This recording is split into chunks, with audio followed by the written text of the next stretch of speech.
많은 사람들은 이 칭찬을 받기를 원하고 또 칭찬 속에서 힘이 생기고 그 책망 들으면 기분이 나쁘죠.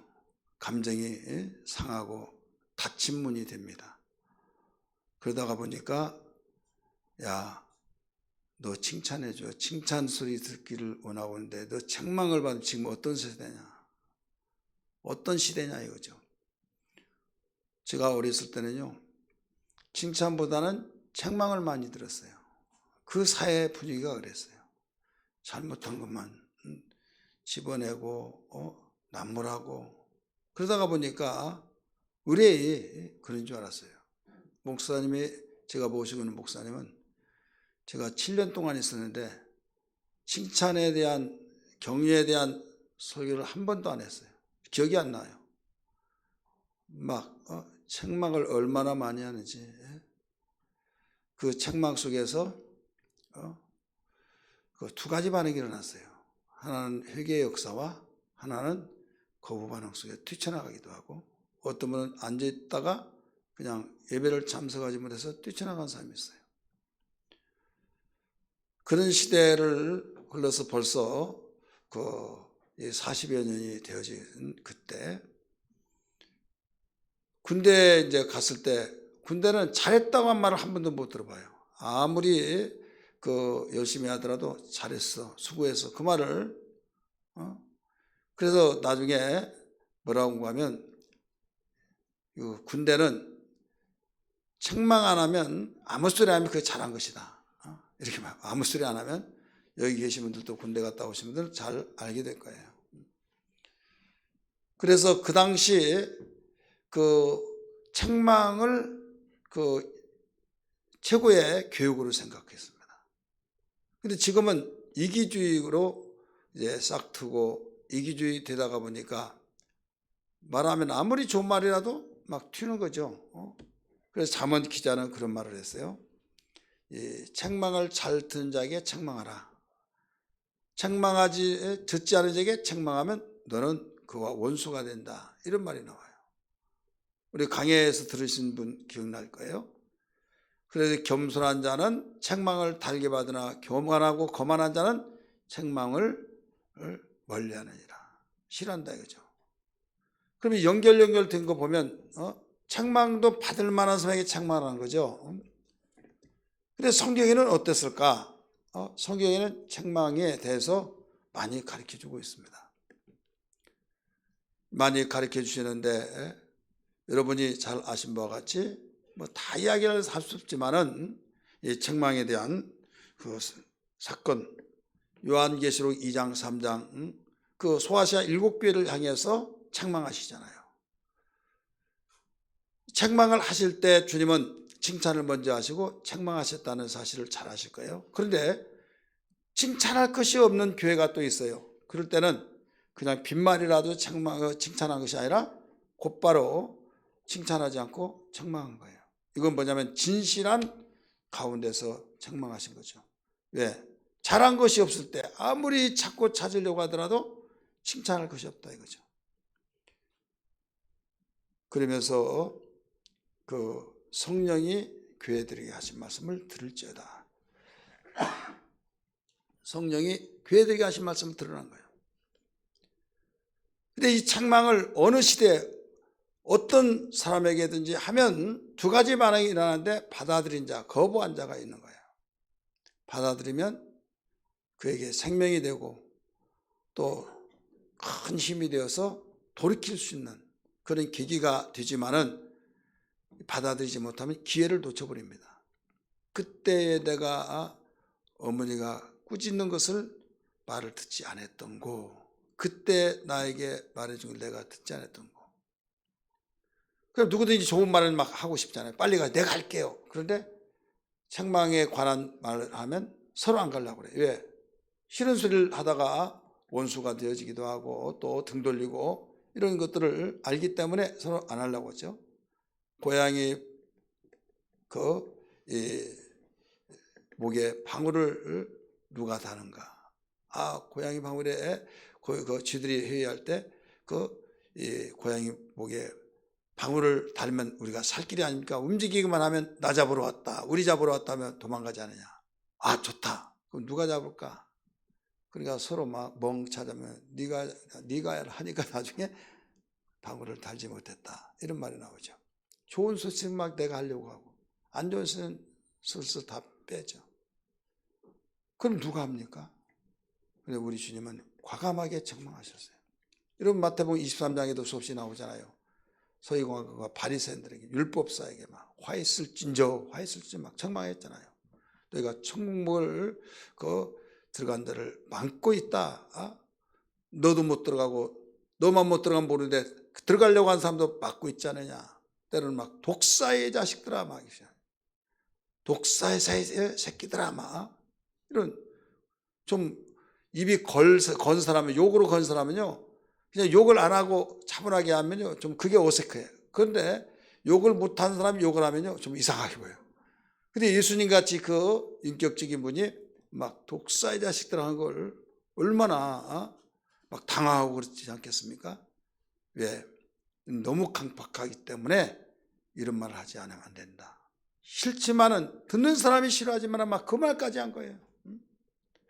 그래 막 더 죽이려고 한 거죠. 저는 에스겔서 읽으면서요, 그 복음을 일깨워 주라는 거죠. 내가 너에게 말한 말을 일러주라. 악인이 있다. 악인이 지금 돌이킬 줄 모르고 지가 하는 게 옳다고 생각하는데 너는 가서 그에게 전해줘라. 네가 만약에 전해주면은 그 악인이 받아들이면 좋거니와 받아들이지 아니하면 심판할 때 너는 그 사람의 죄값에서 내가 피를 찾지 않겠다. 그러나 네가 깨우치지 아니하면 그 사람은 자기의 죄값으로 죽지만은 너는 그 사람의 죄에 대한 핏값을 네가 받으리라. 기억나시면 아멘 하시기 바랍니다. 그러니까 좋지 않는 소리를 전해주기가 너무 힘든 거예요. 그러나 나는 이게 사명이다 하고 전해줬을 때 나중에 심판할 때 그 사람이 돌아오면 좋은데 돌아오지 않을 때는 너는 네 할 일을 다 했으므로 그에게서 핏값을 찾지 않겠다는 거죠. 오늘날 한국 교육뿐만 아니라 세계 모든 교육이 그 책망이 없었던 그것 때문에 자기가 하고 있는 일이 다 잘된 걸로, 다 인정 옳은 걸로 생각하다가 결국은 문제가 생기죠. 여러분 많은 이야기 저를 통해서도 들어서 알겠지만은 3대 적자의 아들마 그 힘들게 난 예손자를 얻었다, 친손자를 얻었다 이거죠. 그러니까 얼마나 이쁘겠습니까? 막 예뻐가지고 아이고 내 손자인데 막 할아버지 얼굴을 딱 대니까 아이고 힘도 세네 이놈. 또 힘도 세다가 칭찬해 주니까 아이고 내 손자 막 하니까 할아버지 좋아? 좋아. 여기도 때리니까 막 여기도 딱 때리니까 어이구 막 이쁘다고 막 하다 보니까 얼마나 신바람인데 할아버지 딱 이제 이렇게 때리는 거야, 막 이렇게 막. 그러다가 나중에 어디를 갔어요? 군대를 가가지고 제대 와가지고 우리 할아버지한테 기쁨을 줘야지. 할아버지 인사 받으세요 하고 느닷없이 벌떡 일어나서 할아버지 뺨을 딱 때릴 거야 막. 이놈아 막 하고 옛날에 왜 너 때리냐 이놈아 막. 그랬더니 할아버지가 너무 기뻐하셔서 내가 또 기쁨을 주기 위해서 그랬습니다 이러더란 거예요. 자, 우리는 그렇게 고착화돼 버렸다 이거죠. 좋은 말을 하면 다 자기가 잘한 데서 나온 걸로 알고 있다 이거죠. 하나님은 진실하시고 공의로우신 분이라는 걸 믿기 바랍니다. 성령께서 오셔서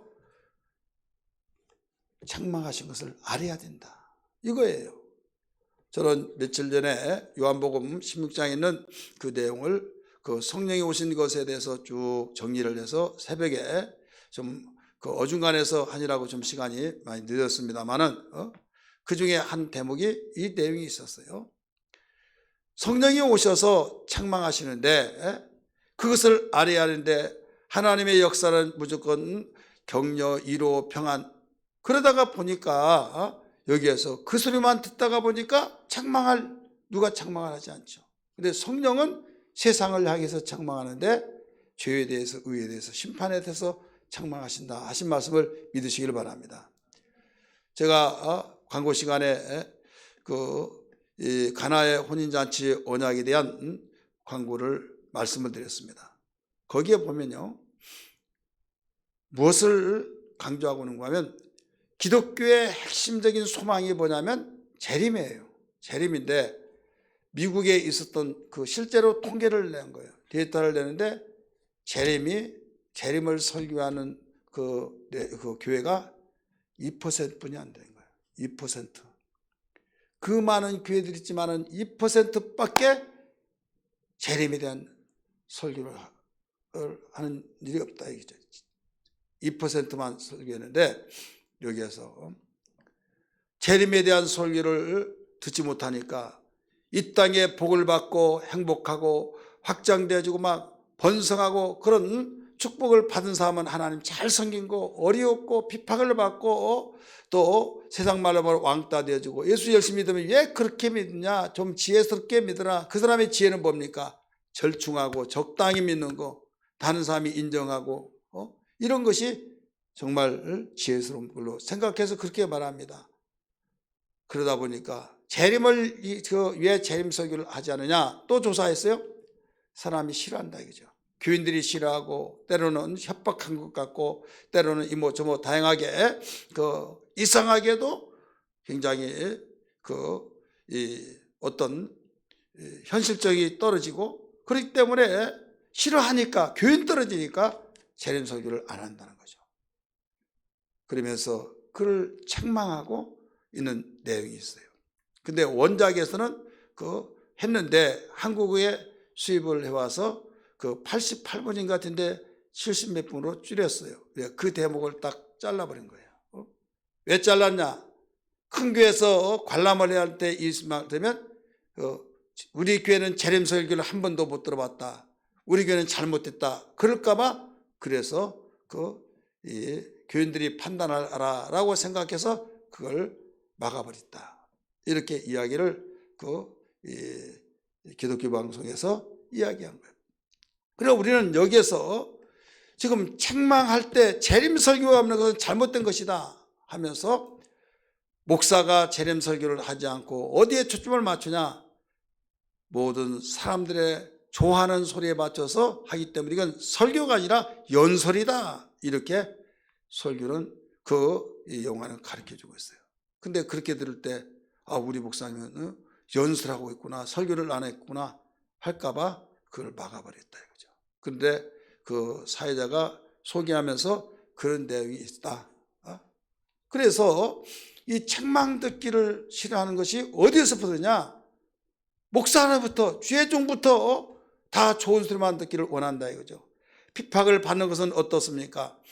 싫잖아요. 나부터 쓰고 여러분도 싫어요. 그렇지만은 주님의 말씀을 순종하다가 핍박을 받고 조롱을 받더라도 주님은 나를 위해서 십자가 못 박힐 때 그 저주의 십자가를 치시고 피 흘려 주실 때 절규의 그 목소리를 들으므로 나는 죄인으로서 마땅히 받더라도 괜찮지만 주님은 의인으로서 아무 죄도 없지만은 우리를 위해서 받으신 거 주님 죄송합니다. 또 감사합니다. 우리는 고백이 나와 있잖아요. 근데 나 같으면 나 자신은 죄인으로서 당연히 받아야 할 것도 그 은혜를 받았다고 한다면 주님 나는 이보다도 더 한 것이랄지라도 주님이 원하신다고 한다면 기꺼이 받겠습니다. 이것이 우리의 자세일 줄 믿습니다. 주님이 말씀하십니다. 당신을 믿고 따른 자들을 향해서 아무든지 나를 믿고 따르려면 자세를 가져야 된다. 자기를 부인해야 된다. 자기 십자가를 짊어지고 따라야 된다. 이를 가르쳐 줬잖아요. 그래서 신앙생활을 잘하기를 원한다면 우리는 다른 거 없어요. 나 자아를 내려놓고 주님이 원하신 걸 받아들여야 하는데 이게 그렇게 쉬운 건 아니죠. 따라서 합시다. 나는 죽고 죽으면 내 속에 주님이 살아나고 믿기 바랍니다. 내가 살면은 주님이 죽으신 것은 아니지만은 주님이 일을 못하는 거예요. 분명히 내 안에 계시지만은 사역을 하지 않으니까 주님이 안 계신 것처럼 느껴져 버린 거예요. 그래서 바울이 그렇게 그 오랫동안 한번 예수 만나고 있는데 죽을 때까지 순교를 하면서 변함없이 계속 복음을 향해서 나갔던 것은 뭐냐? 3대 요소 많이 들어서 아시죠? 나는 날마다 죽노라. 나는 날마다 싸우노라. 나는 날마다 이기노라. 믿기 바랍니다. 그래서 책망이 뭐냐? 이것을 기쁘게 받아들이는. 내가 알지 못한 걸 책망했으면 내가 좋은 걸 깨달았다. 주님, 내가 진정 이 말을 알았으면 좋은데 진정 말씀해 주시죠. 이런 자세가 돼야지. 기분 나빠가 틱틱거리면 여러분 어떻게 되겠냐 이거죠.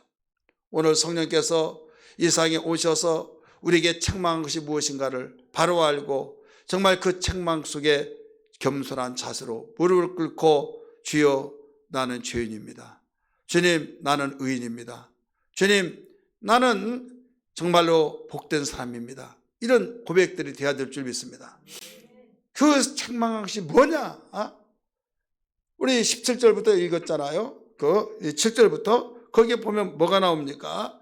주님이 떠난 것이 실상은 내게 유익하다 하면서 내가 아버지께로 가지 않으면 보혜사 성령이 올 수가 없다.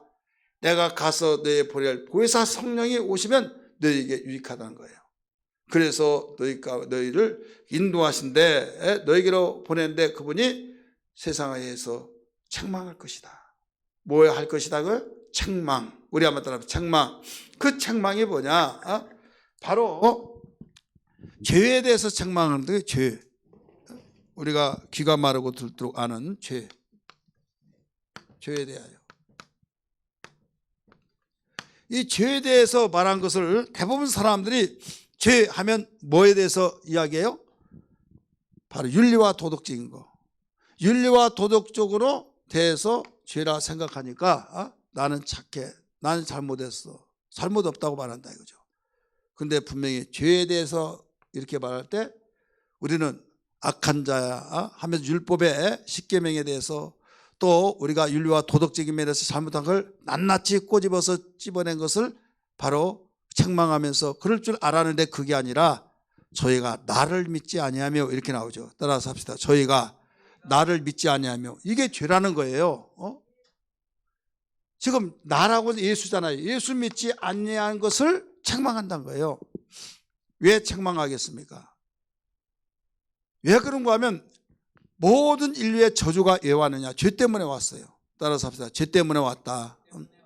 가정의 불행도 죄 때문에, 우리가 건강도 바로 죄 때문에 망가졌고, 죄 때문에 저주가 와서 불행하게 되는데 이것이 얼마나 무섭냐. 이게 죄의 삭은 사망이잖아요.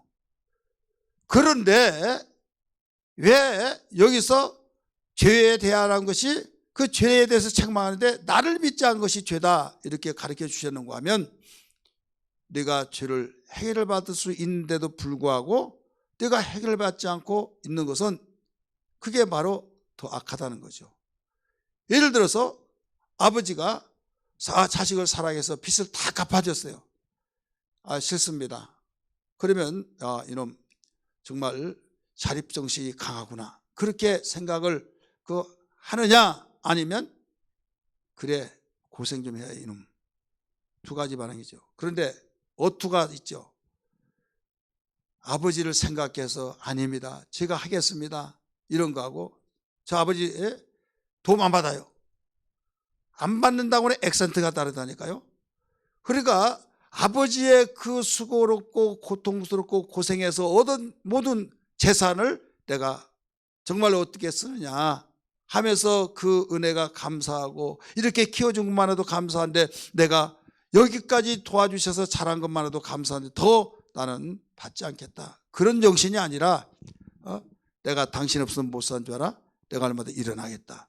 그런 그 아집 때문에 도움을 받지 않으려고 하는 거. 그러니까 얼마나 여기에서 교만했으면 그렇게 하느냐 이거죠. 자, 우리가 죄 때문에 저주받고 심판받고 지옥 가는데 그 죄 문제를 해결할 수 있는 주님이 이 세상에 오셨다 이거예요. 보내심 받고 오셨는데 그걸 복음 전도자를 통해서 전해주잖아요. 예수님이 우리를 위해서 죽었습니다. 당신을 위해서 죽었습니다. 당신의 죄 때문에 죽으셨는데 죄의 대가를 다 지불해 주기 위해서 죽었다고.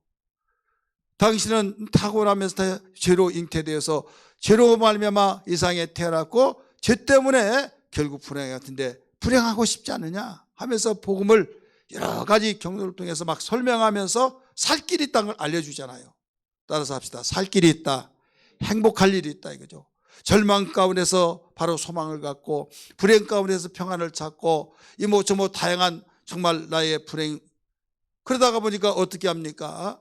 내가 부모님의 이 도움을 받지 못할 때 다른 부모들은 나에게 그 부모들은 친구들은 막 팍팍 밀어주고 막 좋은 데야 또 좀 막 집도 사주고 이것도 사주고 막 그러니까 부럽기도 하고 시기질도 가난다 이거죠. 그러면서 꼭 꼬아서 말하는 사람 있죠. 아무개는 부모 잘 만나서 그래. 참 좋겠다. 참 좋겠어요. 한 거 참 좋겠다 하고 끝에가 올라가요. 올라가면서 비비 꼬아가지고 아직 듣는 사람이 기분 나쁘게 만든 사람이 있어요. 그러면서 그런 가운데서 계속적으로 하다 보니까 점점 멀어진 거예요. 그것을 우리는 마음이 벌써 삐뚤어지다가 보니까 여기서부터 모든 것이 꼬여진대요. 여러분, 하나라고 하는 것은요, 하나로 끝난 것이 아니에요. 이게 죄의 양상입니다. 죄라고 하는 것은 누룩이라고 했잖아요. 적은 누룩을 조심하라. 가루 소마를 부풀게 만들어 버진다라고 했잖아요. 내 생각에서가 끝나는 마음으로 행동까지, 또 우리의 언행, 폭행, 말로 폭언하다가 나중에 이제 주먹으로 폭행까지 발전되지고, 나중에는 미움 속에서 거기서 끝나지 않고 어떻게까지 막 번쳐나가요? 완전히 안갚음이 거기서 직성이 안 풀리면 나중에 죽이는 것까지 가는 거예요. 그럼 죽였으면 내가 시원하다 속에서 거기서 끝난 것이라 나중에 수갑 차고 콩밥을 먹는다 이거죠. 그래서 어떤 사람은 20년 하면 감옥에서 살다가 병들어 죽는 거예요. 뭐 때문에 그랬습니까? 기분 나쁘다고 하는 것 때문에 사소한 것이지만은 거기에서 해결되지 못하면 그렇다 이거죠. 이 죄라고 하는 것은 이렇게 무섭고 죄라고 하는 것은 어마어마한데, 여기에서 어떤 사소한 죄라도 그러고 하거늘 여러분, 주님께서 하나님이 보시는 관점 속에서 죄가 뭐냐? 죄는 죽는 거예요, 결과가. 그러면 죄값을 갚을 길이 없다고 한다면 불쌍히 여기서 불쌍하다 그게 아니라 사랑이 많으신 분이 불쌍하다고 하면 여기에 그 출구가 있어요. 그 출구가 뭡니까? 해결책을 세워주는 거예요. 그게 뭐냐면 예수님의 십자가의 사랑입니다. 할렐루야. 십자가 그것의 구속의 사랑, 우리를 구원하시기 위해서 십자가에 못 박혀 죽으시고 내가 너를 위해서 죽었다. 너를 위해서 죽었다는 거죠. 오늘 낮 시간에도 말씀드리기를 뭐라고 했습니까? 오늘날 다윗의 동네에 구주가 나셨으니 곧 그리스도 예수라. 강보에 쌓여 구에 놓인 아기를 보라. 이것이 너에게 보일 표적이니라 라고 가르쳐 주셨잖아요. 우리를 구원하시기 위해서 보내심 받고 오셨고, 아버지의 뜻에 따라서 죽었다는, 나를 위해서 죽었다는 증거가 뭐냐 이게. 나를 위해서, 우리를 위해서 죽었다는 그 증거가 뭐냐. 요한은 말하기를, 예수님이 요한 앞으로 지나갈 때 보라 세상 죄를 지고 가는 하나님의 어린 양이라고 했던 그 사건. 그러면 하나님의 어린 양이라고 왜 그랬습니까? 그냥 세상 죄를 지고 가는 구세주다, 죄값을 지불해주신 분이다 이렇게 말하도 텐데, 요한까지는 구약이에요. 따라서 요한까지는 율법시대, 율법의 마침이에요. 모든 것이 구약의 모든 마침, 선지자와 율법의 마침이 요한까지 말씀했잖아요. 그러면 그들은 앞으로 우리의 영혼이 구원받고 죄 문제를 해결했을 분은 예수가 오셔야 하는데, 그 당시 머리에 익었고 그 당시 죄 문제를 해결했던 것이 뭐냐면, 내가 지을 죄를 바로 대가를 양에게 전가를 시켜서 아스아세로 광야를 내보내잖아요. 또 유월절에서도 내가 죽을 것을 양을 잡아서 피를 바르고 거기에서 유월 넘어가잖아요. 그래, 양이 대신해서 죽었다 이게요. 양이 죽든 염소가 죽건. 그러니까 내가 죽을 것을 바로 양이 죽은 것처럼 세상 죄를 지고 가는 어린 양이라는 구약의 모세를 통해서 명했던 선지자, 그 율법과 선지자들이 말하는 그 내용들을 총망라해서 바로 구약에 있는 그 언어를 사용한 거예요. 그래서 신약에서는 예수님 십자가에 죽어야 안 죽어요? 죽죠. 이게 완성입니다. 그래서 세상 죄를 지고 가는 하나님의 어린 양이로다. 그러면 모든 세상의 사람의 죄를 짊어지고 죽었어요 안 죽었어요? 죽었죠. 이걸 선포했어요.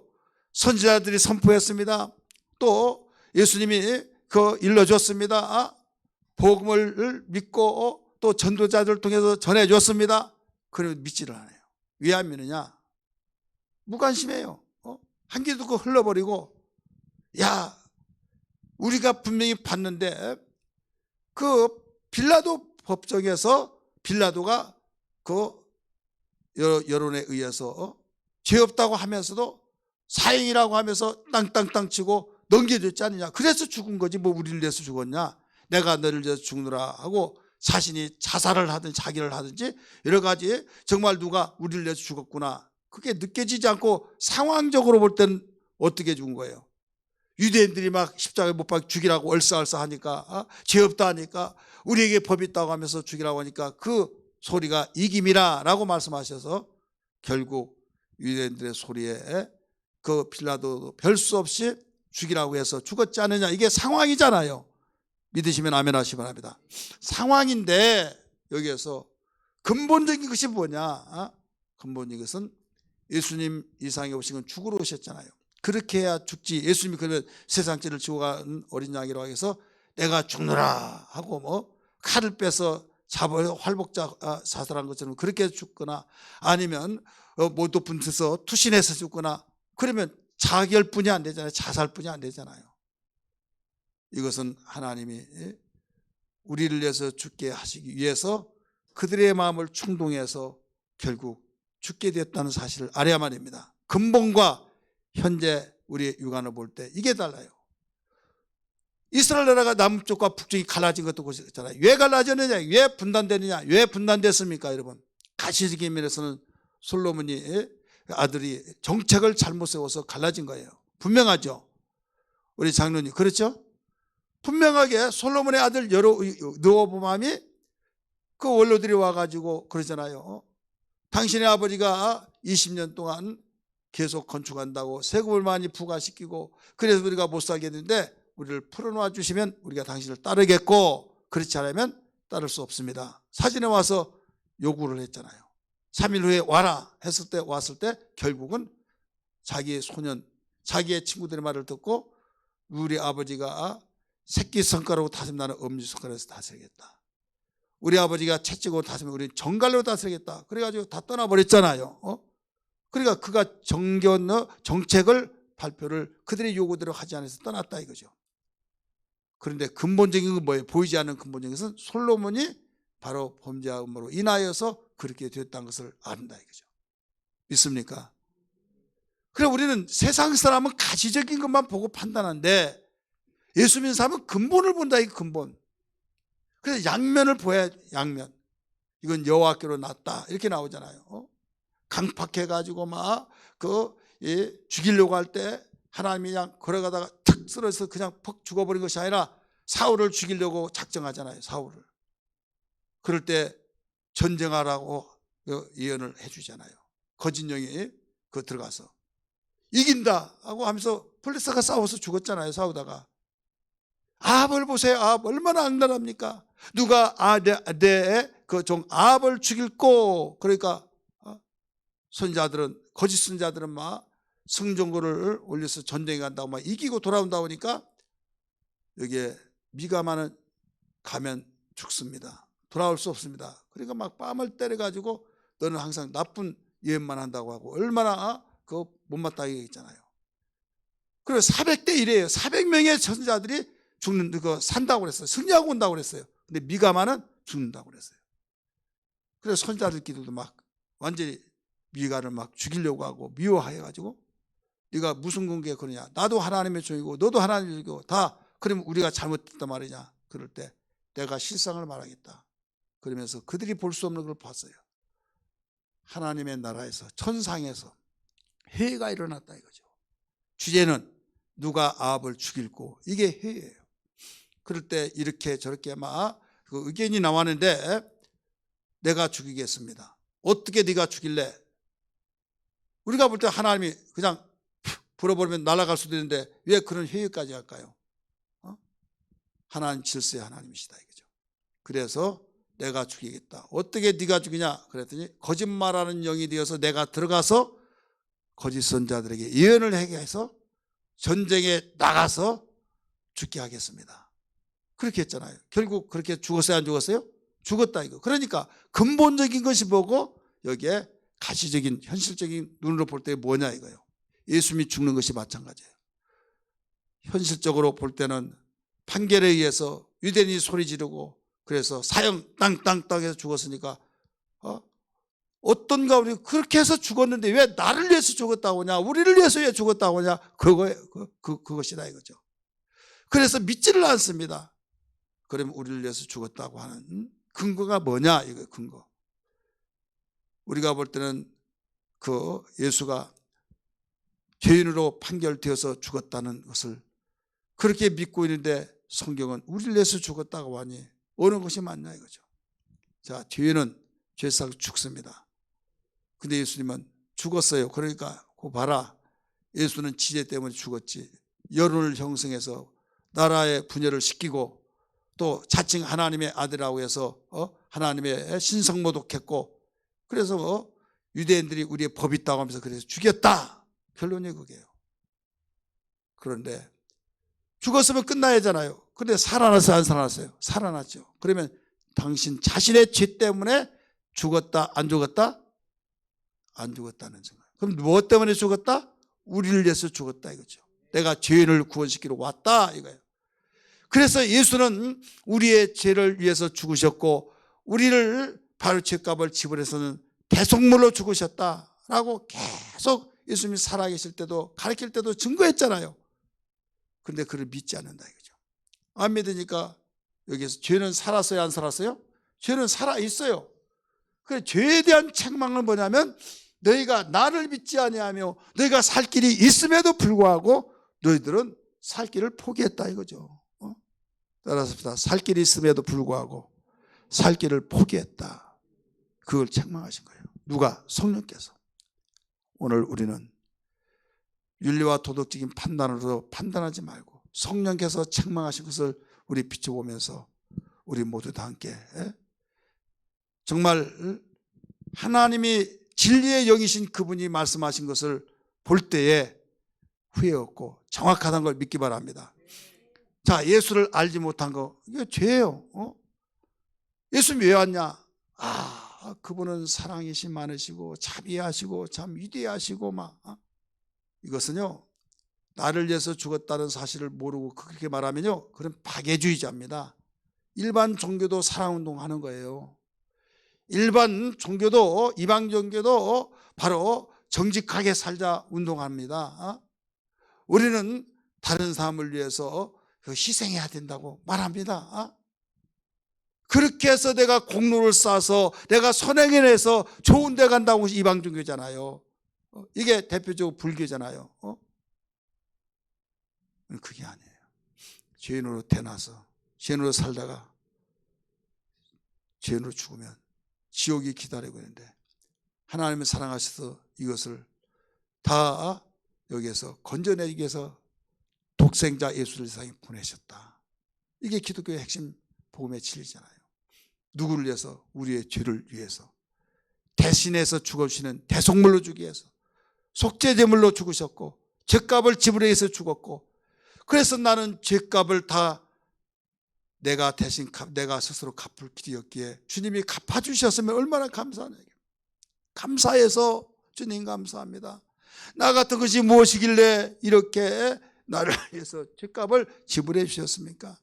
하면서 죄를 회개하고 예수 믿지 아니했던 거 그동안에 그냥 아무 생각 없이 그냥 덜렁덜렁 다니고 또 예수 믿으라고 하면 그거 무관심하고 살았던 죄를 용서해달라고 낯설게 말씀 들었던 것처럼 그래서 이 죄에 대한 책망을 강력하게 성령이 오셔서 하시기 때문에 이 소리를 드려야 된다.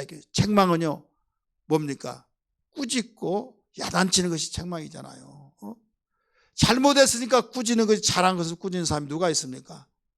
내 생각이 맞다고 주장하면서 주님께서 죄에 대해서 책망하신 이 이유 주님이 이 세상에 오셔서도 독사의 자식들아 막 꾸짖었잖아요. 근데 성령은 진리의 영으로 오셔서 주님의 말씀을 생각나게 하시고 가르치신다는 것을 믿기 바랍니다.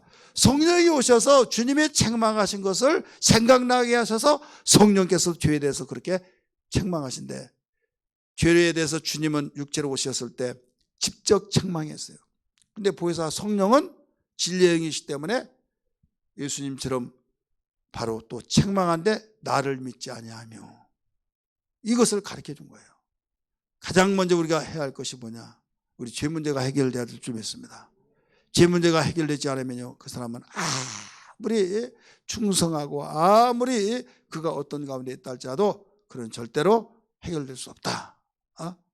이걸 알아야만 됩니다. 오늘 이 문제가 연결되기 때문에 할 수 없이 의에 대해서 책망했죠. 의에 대해서. 따라서 의에 대해서, 오늘날 의에 대해서도 어떻습니까? 내가 선한 자선 사업하고 다른 사람에게 손발을 닦아주고 이렇게 할 때 바로 여기에서 칭찬받고 있죠. 그 사람 너무나 의롭고 너무나 착하고 너무나도. 근데 그것도 책망하신 거예요. 왜 책망합니까? 의적이라는 사람 있잖아요. 의적. 도둑질은 해서 도둑놈인데 너무 좋은 일에 있었어요. 장학금도 주고 또 돈을 풀어서 막 그 사람 그 식량도 사다 주고 막 그러면 그 사람 도둑놈도 괜찮네. 여러분, 의적이라 할지라도 도둑놈은 도둑놈이에요. 우리가 죄인인데 죄인이 무슨 일을 한다고 해서 의로워져집니까? 아닙니다. 그래서 여기에 의에 대한 것은 뭐냐면 우리가 상상의 의에 대함은 책망하면서 뭐라고 그랬어요? 내가 아버지께로 가니 너희가 다시 나를 보지 못하며.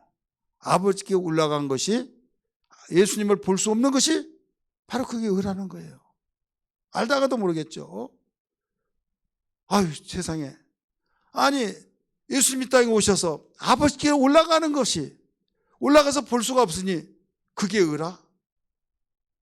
그러니까 우리는 상상을 초월하면서 불쌍한 사람을 돕고 자선사업하고 또 공로를 세우고 없는 사람 먹여주고 헐벗은 사람 입혀주고 그래야 그게 의로운 걸로 알았는데, 그게 의가 아니라 성령께서는 강력하게 책망한 것이 내가 아버지께로 올라가니 나를 다시 보지 못한 것이 의다, 이렇게 책망했다. 그게 무슨 말입니까? 이미 앞에서도 말씀을 드렸던 것처럼 이 의는 예수님 나를 위해서 죄를 해결해 주셨다는 그 사실을, 증거가 뭐냐? 주님이 아버지께로 올라가서, 오늘 8절의 말씀 보니까 거기에 뭡니까? 내가 아버지께 가서 너에게 보낼 보혜사가 너에게 보내리, 이렇게 나오잖아요. 내가 아버지께 가서 올라갔다는 건 뭐예요? 의인이라는 거죠. 예수님이 의로우시다는 걸, 의인이 죽었다는 거예요. 우리를 위해서. 그래 보혜사를 보내리니 이렇게 나오잖아요. 그래 내가 올라가서 너희를 볼 수가 없다. 그러나 성령이 바로 오셔서 이에 대해서 증거해 줄 것이다. 그럼에도 불구하고 이 사람 저 사람은 내가 착한 일 했다고, 나는 착해 죄 없어, 나는 의로워, 나는 하나님 앞에 서서 당당하게 말할 수 있어, 하지만은 그게 아니야 이거예요. 내가 의로운 것은 오직 보혜사 성령을 보내주셔서 예수님이 의로우신 분이 죽었다고 하는 사실을 믿을 때 바로 의로워진다 이거죠. 따라서 믿음으로 말미암아 의롭다함을 얻었다, 이 말이에요. 쉽게 말해서 믿음으로 말미암아 의롭다함을 얻었다. 내 죄값을 다 지불해 주셨으므로 나는 의로워졌다. 이걸 내가 믿지 아니하고 너희의 행위를 통해서 의로워지려고 그렇게 몸부림치고, 네가 착한 일 했다고 해서 나는 의인이다, 의롭다, 그것을 강력하게 성령께서는 책망하고 있다 이거죠. 여러분, 이게 이 복음을 알지 못하면요, 아무리 나는 깨끗하다 할지라도요 지옥 갑니다. 세상에 책망할 것이 얼마나 많습니까? 그러나 이 세 가지를 책망하셨어요. 심판에 대해서 이 내용은 다음 시간에 우리 듣기로 하고요, 오늘 이 부분 성령이 오셔서 책망하신 거, 죄에 대해서, 의에 대해서, 그래서 죄에 대해서 책망한 것을 우리는 그동안 예수님 나를 위해서 죽으신 것을 죄여 미처 깨닫지 못하고 망각하고, 내가 깨끗하게 정말 조금 내가 언행심사가 내가 정말 착하고 인정받고 그러면 나는 아무 죄 없어, 누가 정말 옆에서 보면 윤리와 도덕적 범하고 막 그러면 야, 그 인간 말종이야, 인간도 아니야 막 그러면서 그 사람은 자기가 하나님이냐 어마어마하게 막 판단하면서 나는 괜찮아. 이건 착각이다 이거죠. 우리는 은혜로 사는 겁니다. 따라합시다. 은혜로 산다. 그 사람과 내는 바로 똑같은 죄인데 그 사람은 죄 없는 것 같지만은 종이 한 장 차이예요. 종이 한 장 차이. 착한 일 했다고 해서 대단한 의인이고 내가 정말로 그들이 볼 때 막 정말 인간도 아니다고 했을 때 그런 어마어마한 죄를 지었다 할지라도 여러분 종이 한 장 차이라니까요. 그래서 우리 모두도 함께 주님 나는 죄인입니다. 주님 내가 죄인이지만 정말 죄인이 의롭다함을 얻는 건 주님의 은혜입니다. 은혜입니다. 이 고백을 통해서 겸손해지면서 항상 은혜로 살아가는 삶이 돼야 된다 이 말씀이에요. 우리 찬송 부를까요? 예수 어린 양 우리 찬송